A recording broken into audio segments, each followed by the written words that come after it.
What's going on? It's Astronaut H, and this is the What More Do You Want Network. Now, in this video, I will be discussing the Philadelphia 76ers, Joel Embiid, and of course, as we know, to this point of the season, Joel Embiid has not played in a number of games.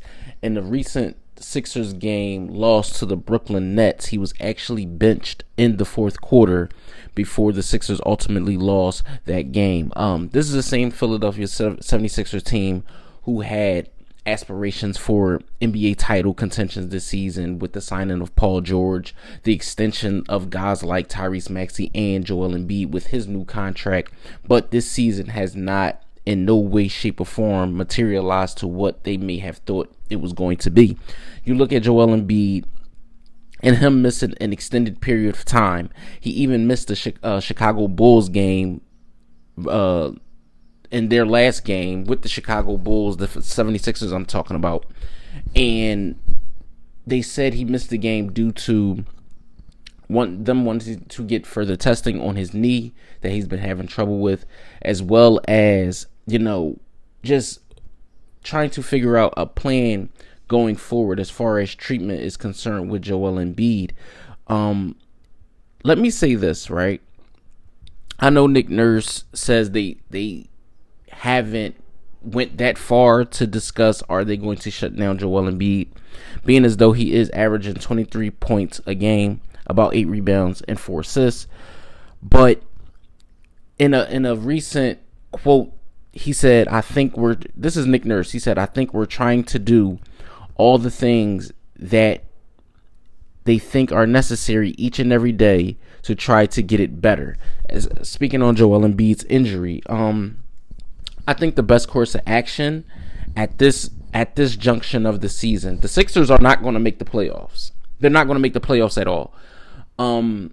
They're too far behind, and I said that when they were losing in the manner they were at the beginning of the season. I said, they're losing way too many games early, so that means they're going to have to pick things up late, and it's not going to happen because teams like Boston, teams like Milwaukee, teams like it's certain teams in front of them, Cleveland, that they aren't just going to be able to catch. Even talking about the bottom tier teams as Chicago, Atlanta, teams like that, I don't think they're going to be able to catch those teams as well.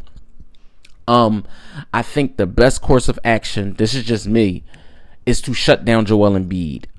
To shut Joel Embiid down is saying, okay, we understand what this is, because there's already been reports that Embiid said himself he's going to need another surgery and he's going to have to recover from that surgery. So let's use a time frame on when the NBA season ends. Mid-April, late April. Let's say Joel Embiid plays the remainder of the year without being shut down. That's April.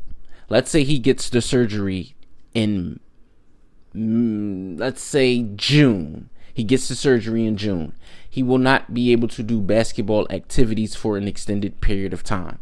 So he will not be ready for next year. So that pushes that season back. If you are the Philadelphia 76ers, you gave Paul George all of this money. You gave Embiid all of this money. You're tied into these guys financially. So the best course of action, I think, to be currently is to shut down Joel Embiid for the remainder of the year and see what your options are going forward. I know it doesn't sound like sexy or whatever, but when you look at what this season has been, it's a train wreck, an absolute train wreck. Tyrese Maxey has been doing all he can, but there isn't a second or third tier guy. You lose Jared McCain for the season, who was having a great rookie year, but your star, the guy that won the MVP, is not around. He's not available. He's not healthy. Paul George isn't healthy. So if you are the Sixers, I think the best course of action would be to shut down Joel Embiid, pack it in for the year, see if you can get a higher draft pick, and then start getting on the phone with guys, with teams.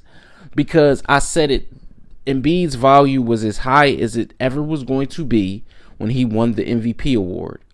The Sixers thought he was a building block for the future, but that wasn't the case. you're losing him for more extended periods of time than you have him on the court. He's missed well over 400 games. The guy has missed well over 400 games. So it's not going to get better. It's just going to get worse. Being a center, feet, ankle, knees, all types of lower body injuries that he's dealt with within his NBA career. And now you look at a case of, well, how is the remainder of the season going to be for him? And I think, when you look at the upside, right? When you look at the upside, the thing I can say is, if they do end up shutting Joel Embiid down for the remainder of the year, yeah, we know the team they're going to play for pride or whatever, but the best course of action would be to build around Tyrese Maxey going forward. And that's just my opinion. So let me know what you guys think in the comments down below. Do you guys think the best thing for the Sixers to do is shut down Joel Embiid? Let me know what you guys think in the comments down below. Don't forget to like, comment, subscribe, hit that notification bell to know anytime a video is being uploaded to this channel. It's Astronaut Each. This is the What More Do You Want Network, and I catch you guys on the next video.